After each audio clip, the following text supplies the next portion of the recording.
So, originally this was going to be a theory about how Ralsei was a Titan, or at least similar in nature to a Titan, but as I kept building onto that idea, it was just speculation upon speculation, and when I showed it to other people, they just said it wasn't very convincing and was pretty much just repackaged headcanon, so I'm gonna do that anyway. But in my research for that idea, there was one thing that I did end up wanting to talk about, that being why the Titans even exist. The prophecy doesn't say anything about why they're made or how, and Ralsei only says that they're formed when darkness overflows, covering the light, which is also just what he says about dark fountains.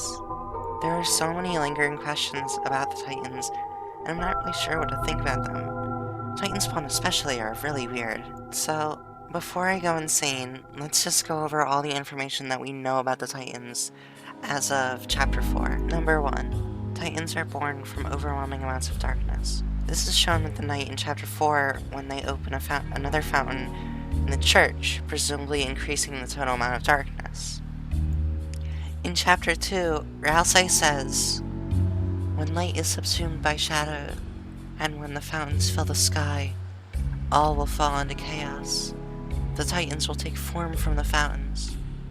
But in the weird route, Ralsei just says, if too much darkness is released, Titans will emerge from the fountain. Which might lead to us realizing that Ralsei knows about the weird route, but that's unimportant to this. The prophecy says that if fountains freed, the roaring cries, and Titans shape from darkened eyes, thus describing how the roaring occurs upon opening too many dark fountains, and that Titans are made during the roaring. Number 2. Titans exist to destroy. In Chapter 4, Ralsei says, "It has no consciousness, only existing to destroy." And saying in Chapter 2's weirder out, Titans will emerge from the fountains, destroy everything. The exact reason as to why they destroy is unknown, and the first thing it attacks in Chapter 4 is the lightners, because the night scurries away like a little rat. I hate them. Number 3. Titans create Titan spawn. Simplest enough, the Titans create spawn which they use to regain health. If Titan spawn grow into Titans is unknown. I'd assume that they wouldn't, because that kind of defeats the idea that the night is making more fountains to cause the roaring, and if more Titans could be made from spawn, then what's the point of opening so many fountains? Number 4. Titans can only, with an asterisk, be destroyed by light. Again, pretty simple and shown in the game. Titan in Chapter 4 can only be defeated by using Susie's idea, which involves being the dunk and becoming friends inside the Titan, thus causing the light inside your soul to defeat the Titan. Please kill me. However, this doesn't apply to Titan spawn, because you can very easily defeat them through violence rather than banishing them. Also, however, checking the Titan in Chapter 4 says that they can regenerate, if not fatally wounded.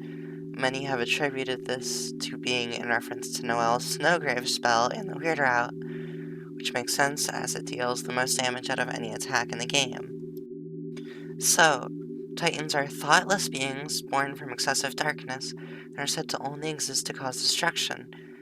They come about during the roaring to the immense darkness spurred on from having that many fountains open at once. But this still doesn't explain why they exist. Something to note is the song associated with the Titan, Guardian. This is one of the strangest titles in the whole game, with them usually being associated with an area, character, or general vibe of what the song is about. But Guardian doesn't have any of those clearly. Guardian could make sense for the area, as it is the Titan that guards the Dark Fountain in Chapter 4, but that could be said about any of the chapter final bosses. Even the Knight could be considered a Guardian in that sense. Nothing about the area is particularly special, aside from the fact that it is literally a whole climbing sequence on the Titan itself. But then wouldn't the song be called Titan or something? So why is it Guardian? Well, it can be proposed that the Titans are guardians against the roaring itself. Now, Ralsei does say that Titans are entities of only destruction, but that isn't purely negative. So what if the Titans were a preservative measure to stop the roaring from happening by destroying the only people able to make more fountains? Lightners. If the Titans were being that existed to continue the roaring, then why would they try and destroy everything? Wouldn't they try to get more fountains to be made? And this single Titan doesn't cause the roaring. It requires much more than 2 fountains open at a time to cause the roaring. Look at it this way. There's a fountain in the supply closet, a fountain in the shelter, and there are 2 fountains open in the church. First sanctuary and third sanctuary both exist at once. They're just separated by the door. So, 4 fountains total, but that doesn't even cause the roaring. Titan only spawns when there are 2 dark fountains in the same area, or in the dark world, having another fountain open in the third sanctuary in the same room. So presumably, the roaring would only occur if many fountains were all opened close together, perhaps all at once inside of a dark world. The Titan would stop this by destroying the creator of the fountain it spawned from, or other lightners nearby to ensure that no more are opened. So that's pretty much my headcanon, I guess. Titans are like the world's antivirus, existing to keep the balance of light and dark in check and prevent more fountains from being made. A guardian of balance. And you want to know who else is a guardian of balance? So, I propose that Ralsei is a being of darkness like the Titans. Ralsei's entire character is hinging on the idea that his life is to live and die by the prophecy, doing what it says, but trying to change the ending, an ever so grim ending. The prophecy is describing how you see the heroes end the roaring at a cost. So do you see what I'm getting at? Ralsei's entire life is about stopping the roaring and continuing the prophecy, knowing he is lesser because he's a darkner. And the Titans, if this idea is true, only exist to prevent the roaring as well. Ralsei also happens to be able to show up in any dark world, always showing up. But if Ralsei was darkness itself, then there'd be no object associated with him that'd have to be lugged around. It's a convenient explanation, and if they were, say, an item in Kris's pocket, you'd assume that they would work like Deltarure Rules does in Chapter 2, as items in your inventory, or the Chapter 1 Darkners who get released as little sparkles. Another thing of note, Ralsei never shows up when closing the fountains, as if the light from the soul would harm him as well. A large leap, I know, but it's a convenient explanation. There's no reason why Ralsei never shows up next to the others. There's a clear spot for him, but he's never there. Even after Kris starts to let him be his own person, he doesn't come.